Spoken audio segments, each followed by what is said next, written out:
إله إلا الله وحده لا شريك له وأشهد أن محمدا عبده ورسوله اللهم صل وسلم على نبينا محمد وعلى آله وأصحابه ومن تبعهم بإحسان إلى يوم الدين.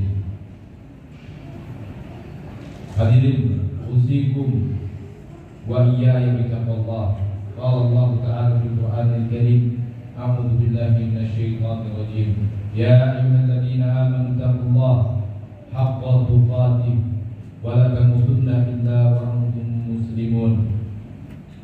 Wa qala aidan, ya ayyuhalladzina amanu taqullaha wa tanzur nafsum ma qaddamat lighad wattaqullaha innallaha khabirum bima ta'malun.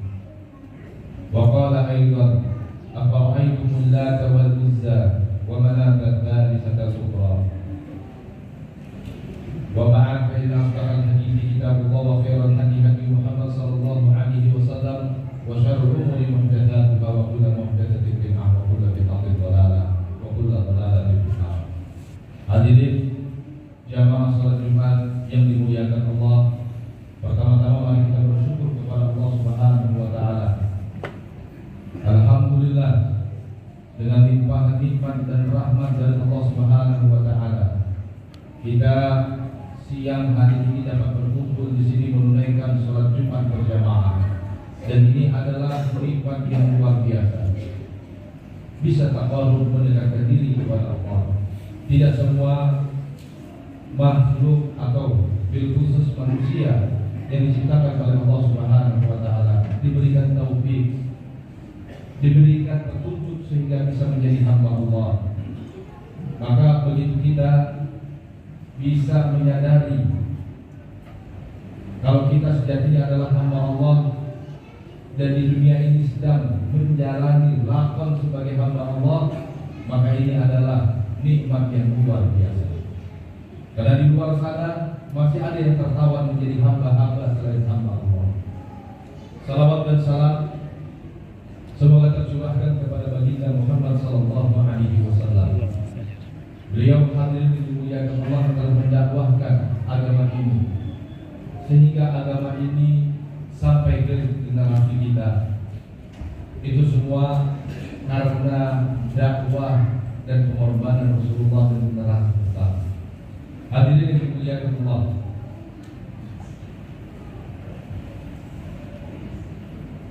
apa yang dimaksud dengan budak dan merdeka? Sehingga dahulu hadirin yang dimuliakan Allah, di zaman Rasulullah SAW kita mendapati riwayat-riwayat tentang perbudakan. Dan waktu itu hadirin yang dimuliakan Allah, Islam datang dengan ide besar. Waktu itu Islam datang dengan ajaran yang tidak dikenal oleh masyarakat. Di antaranya hadirin yang dimuliakan Allah, turun ayat, wala tarisun nisa'a karha. Jangan kalian wariskan wanita itu dengan sistem paksa.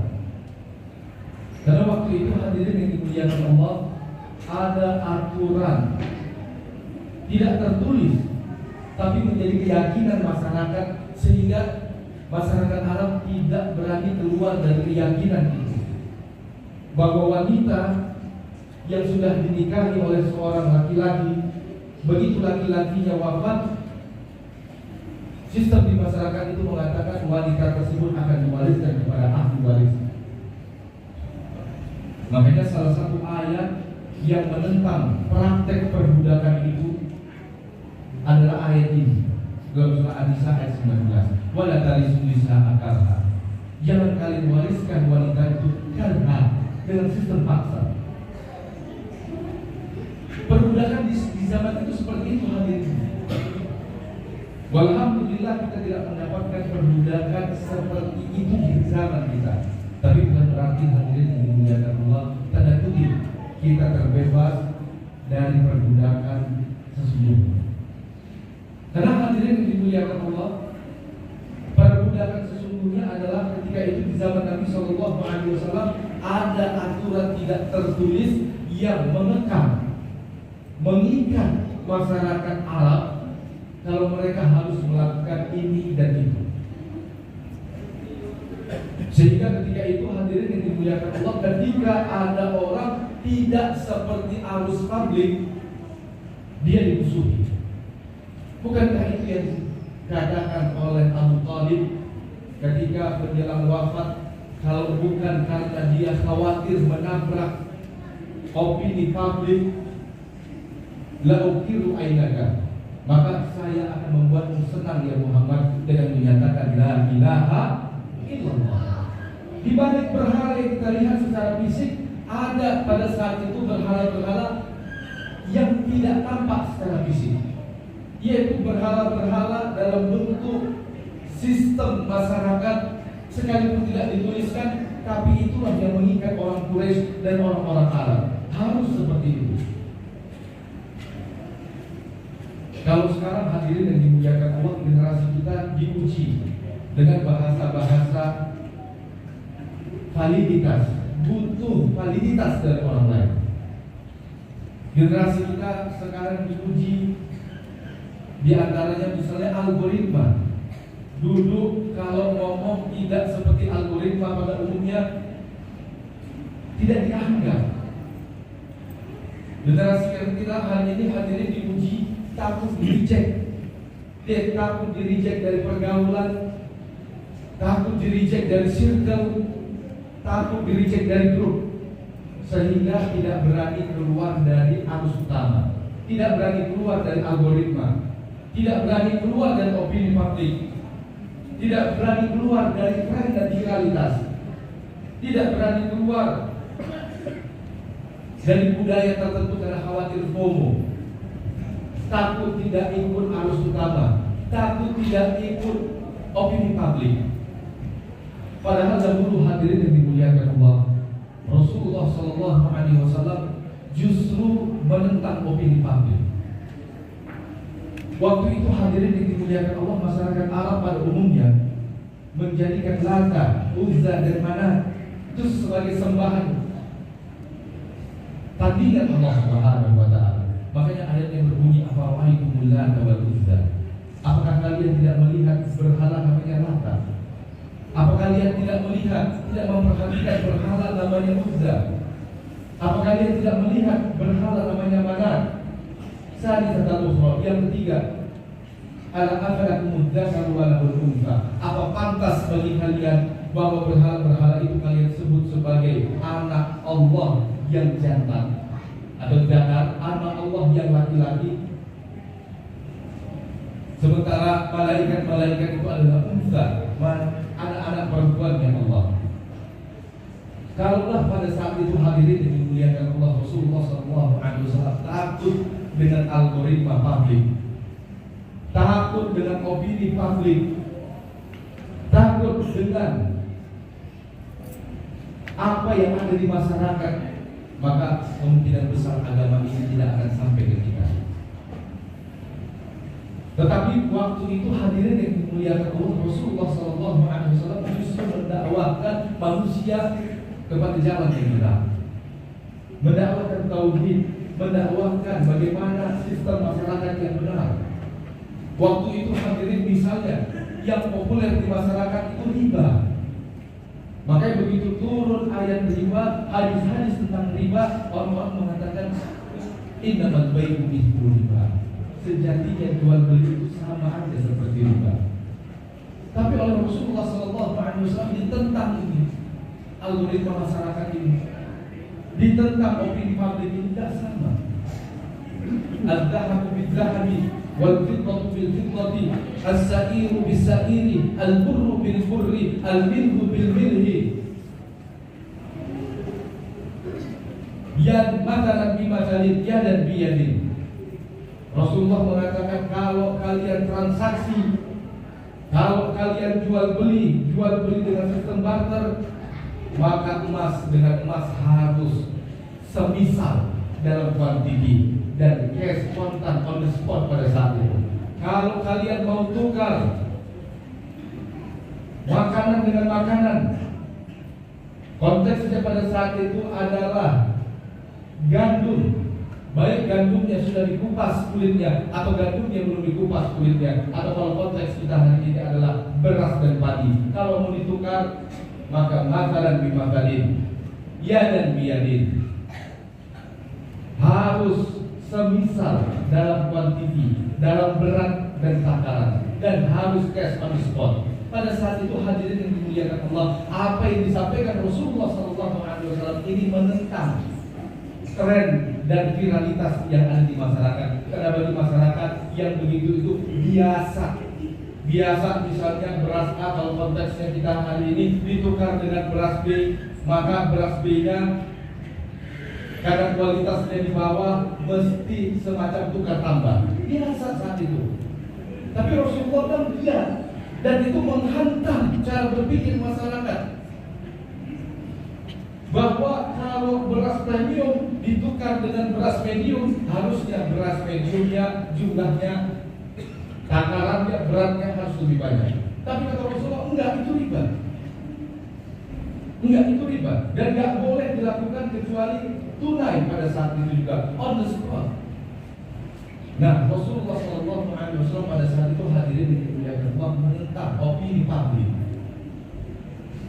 Sehingga Rasulullah SAW diceroboh, diasingkan, dianggap aneh.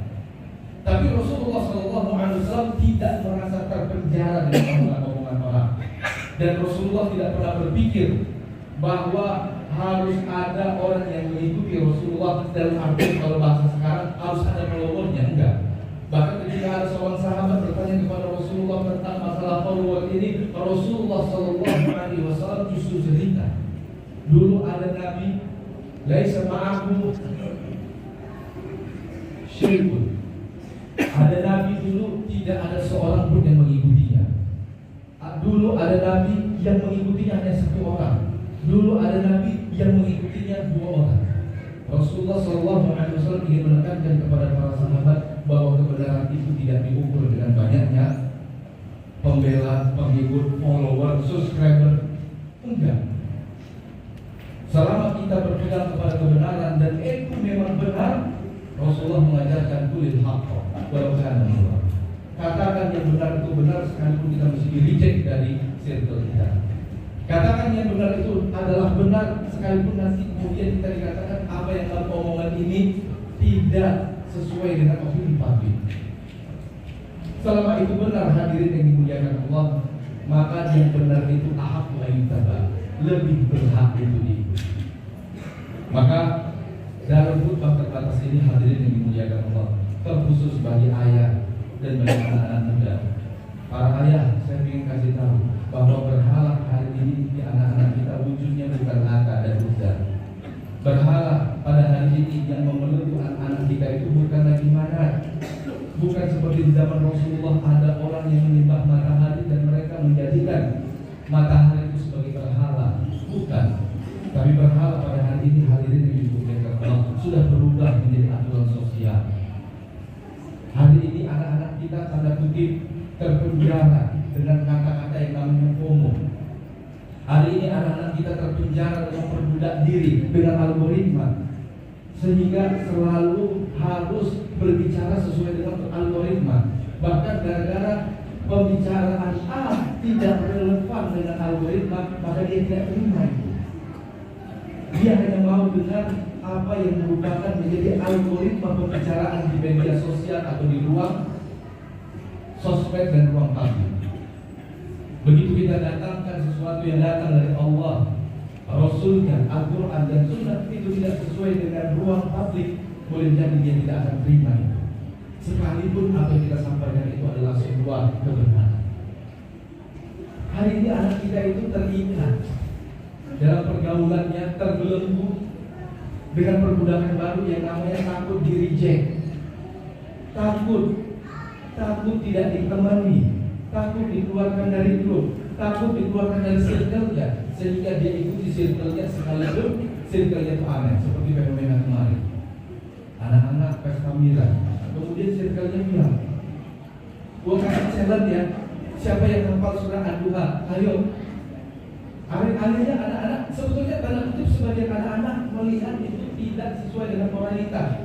Sebagian anak-anak melihat itu nggak pantas. Tidak pantas menyajikan surat Ad-Duha dengan minuman miskin, dengan pesta-pesta seperti itu. Tapi yang jadi masalah adalah mereka takut FOMO.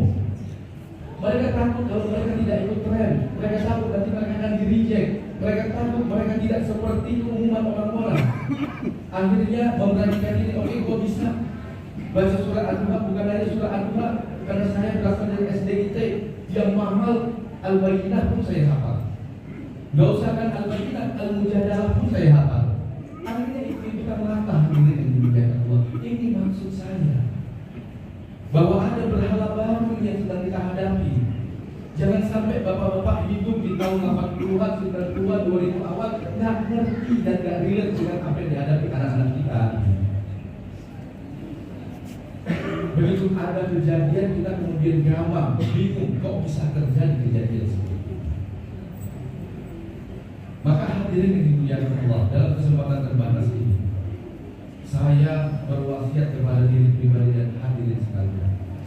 Pertama, hadirin yang dimuliakan Allah, mulai dari diri kita. Ini besarnya di sini. Kalau kata Al-Quran, ku anfusakum wa ahlikum, selamatkan dirimu dulu. Atau kalau kata Rasulullah SAW, ibda' binafsika summa ta'ulu, mulai dari dirimu, baru kemudian kepada ailahmu, kepada keluargamu.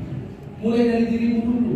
Tampakkan bagaimana sosok ayah yang benar. Tampakkan dan berikan tauladan kepada anak dan keluarga kita, sosok muslim yang benar.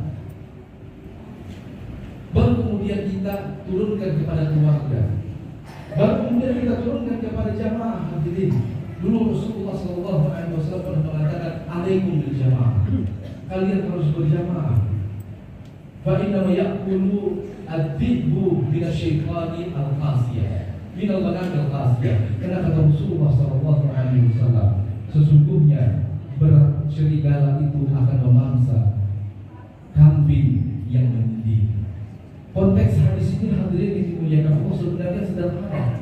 Hadis ini kalau panjang yang kita bacakan, ini kaitannya kata Rasulullah, la yahillu li thalathatin fi qaryatin wa la badawin illa ayyuqimus shalah. Enggak boleh ketiga orang yang tinggal di sebuah kampung, di sebuah desa, di sebuah dusun badawi, kecuali mereka melaksanakan sholat berjamaah. Kalau mereka tidak kerjakan, illa ayastahwada alaihim syaitan, mereka nanti akan dikuasai syaitan.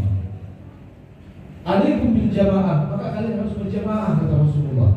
Konteks yang hadirin yang dimuliakan Allah, kalau kita ingin mempertahankan akidah kita dan keluarga kita, kita harus buat lingkungan jamaah dan dimulai dengan aktivitas-aktivitas bersama.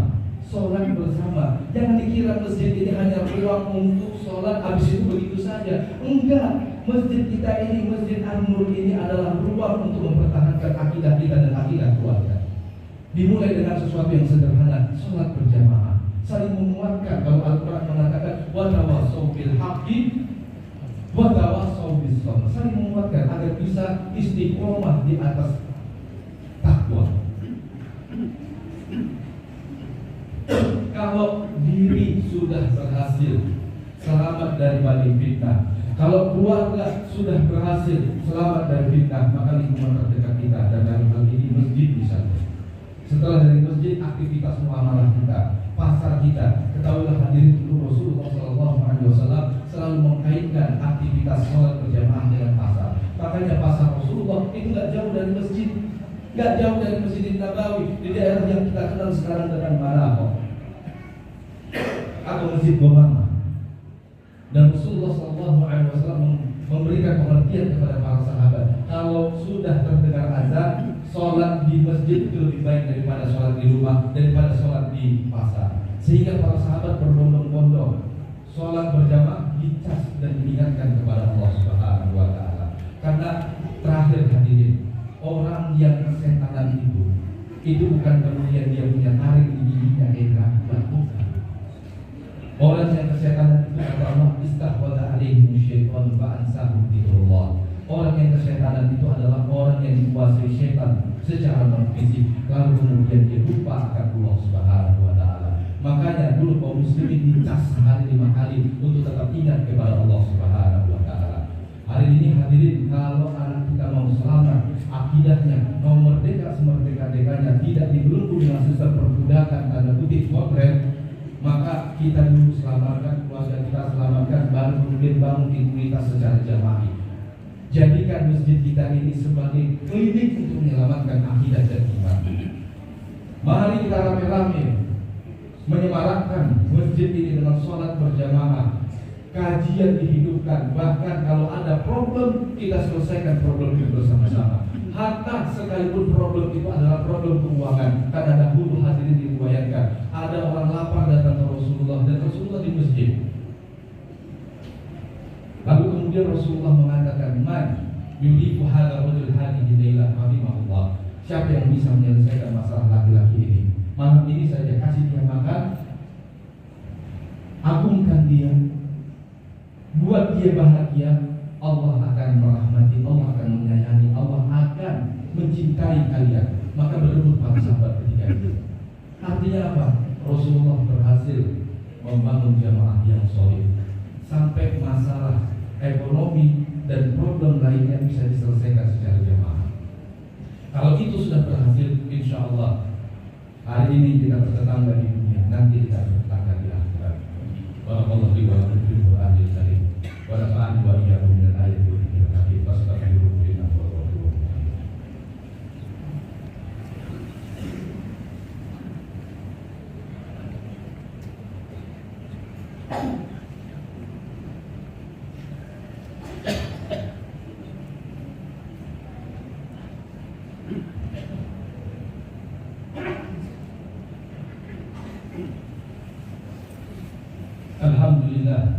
Alhamdulillah Rabbil Alamin. Wassalatu wassalamu ala asrafil anbiya wal mursalin nabiyina Muhammad sallallahu alaihi wasallam.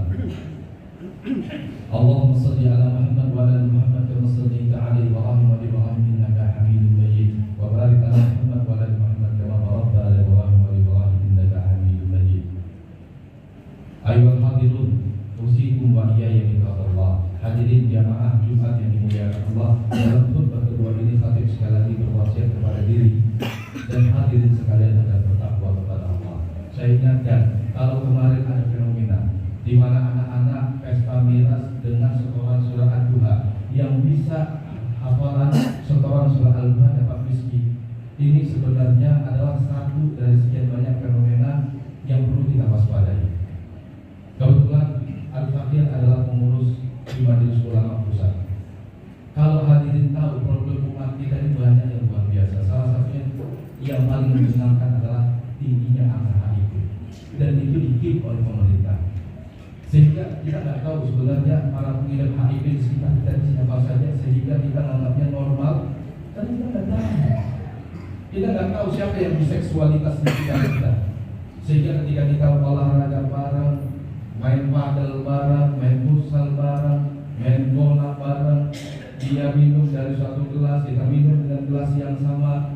Dia menggunakan produk A, kita juga menggunakan pinjam begitu. Ada kemungkinan akan terjadi perpindahan HIV. Apalagi hadirin yang dimuliakan Allah, anak-anak kita sekarang dibelenggu dengan perbudakan baru yang namanya konsumerisme.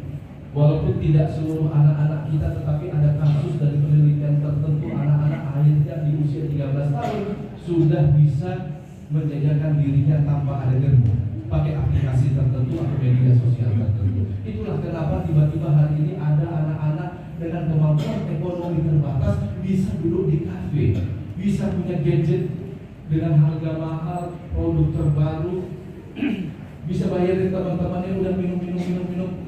Padahal satu cangkir kopi di kafe itu yang premium bisa 35.000. Dari mana dapat duit? Karena berhala baru diantaranya adalah konsumerisme. Ini fenomena hadirin yang dimuliakan Allah. Maka untuk menyelamatkan diri kita dan keluarga kita dan masyarakat kita, mau nggak mau kita berjamaah. Berjamaah itu bukan kemudian kita buat ormas baru di sini. Kalau kita bagikan kartu pendaftaran ormas baru, enggak. Kita kuatkan masjid kita ini melalui sholat berjamaah, melalui membangun soliditas ukhuwah atas nama masjid kita dan lingkungan kita. Kita saling menguatkan, wa tawassaw bil haq, saling memberikan nasihat agar bisa bertahan di atas kebenaran, wa tawassaw bis sabr, dan bisa bertahan sabar di atas kebenaran. Karena hadirin ini besar terkait dengan target pribadi. Target pribadi kita cuma martotillah dan mati di atas martotillah. Bagaimana kata Allah, ittaqullaha haqqa tuqatih wa la tamutunna illa wa antum muslimun. Bertakwalah kepada Allah dan janganlah kalian mati kecuali mati dalam keadaan beriman. Jadi target pribadi kita sederhana, beriman kepada Allah, menjadi abidullah atau ibadullah dan mati di atas keadaan beriman kepada Allah. Adapun target secara kolegial, hadirin dimuliakan Allah, kita mesti membangun imunitas sosial, mesti membangun kehidupan Islami, masyarakat Islami untuk saling menguatkan dan kita tidak terjebak dalam fenomena-fenomena yang kita sebutkan. Bil khusus terakhir, agar kita secara keseluruhan refleksi bagi ayah di pundak Anda ada tanggung jawab besar. Kulukum ra'in, kalian ini pemimpin, wa kulukum mas'ulun an ra'iyatihi. Dan di pundak kalian ini ada tanggung jawab agar mengantarkan anak kalian menuju mardatillah, ridhonya Allah, dan menuju surganya Allah. Bukankah kalian ingin membahagiakan anak kalian di dunia? Maka bahagiakan juga anak kalian dengan tuntun mereka, bawa mereka ke surganya. Wahai para anak, wahai kalian-kalian yang sekarang disebut Gen Z dan Gen Alpha, tidakkah kalian senang ketika kalian berhasil membahagiakan ayah kalian? Tidakkah kalian happy ketika kalian berhasil membahagiakan ibu kalian yang telah melahirkan kalian? Dan cara membuat mereka gembira senang di dunia dan di akhirat adalah anak saleh. Sebagaimana Allah telah mempertemukan kita di dunia ini, maka tempat pertemuan kita sekali lagi adalah di surganya. Mudah-mudahan Allah Subhanahu wa taala dijabari. Selanjutnya hadirin kita berdoa kepada Allah Subhanahu wa taala. Bismillahirrahmanirrahim. Alhamdulillahirabbil alamin. Hamdan syakirin, hamdan yuwafi ni'amahu wa hamdan yukafi ni'amahu. Rabbana lakal hamdu hamdan katsiran thayyiban mubarakan fihi. Allahumma ighfir lil muslimina wal muslimat wal mu'minina wal mu'minat al ahya'i minhum wal amwat ya qadiyal hajat. Rabbana zalamna anfusana wa illam taghfir lana wa tarhamna lanakunanna minal khasirin. Faghfir lana ya Allah warhamna anta maulana wansurna 'ala man a'adana ya Allah. Ya Allah, jangan tuzigh qulubana, jangan kau sesatkan hati ini setelah kau telah berikan hati ini hidayah ya Allah. Ya Allah, ya Allah, ampuni kami ya Allah, rahmati kami ya Allah, kasihi kami ya Allah, ridhoi kami ya Allah. Fa in taghfir lana wa tarhamna lanakunanna minal khasirin. Jika Engkau tidak rahmati kami ya Allah, jika Engkau tidak kasihi kami, tidak ridhoi kami ya Allah, niscaya kami termasuk orang-orang yang merugi di dunia dan di akhirat. Oleh karena itu rahmati kami ya Allah, kasihi kami ya Allah, limpahkan kepada kami kasih dan sayang-Mu ya Allah. Ya Allah, tolong kami dari orang-orang yang memusuhi kami. Tolong kami dari orang-orang yang ingin membuat kami jauh dari-Mu ya Allah. Tolong kami dan kuatkan kami ya Allah dari orang-orang yang ingin memurtadkan kami ya Allah. Rabbana rzuq bi auladina waj'alhum salihin ya Allah. Ya Allah, rezekikan bagi anak-anak kami, jadikan anak-anak kami anak-anak yang saleh dan salihah ya Allah. Wajma'hum fi salihin ya Allah. Kumpulkan mereka ya Allah pada orang-orang saleh ya Allah. Rabbana rdina bihalalika an haramika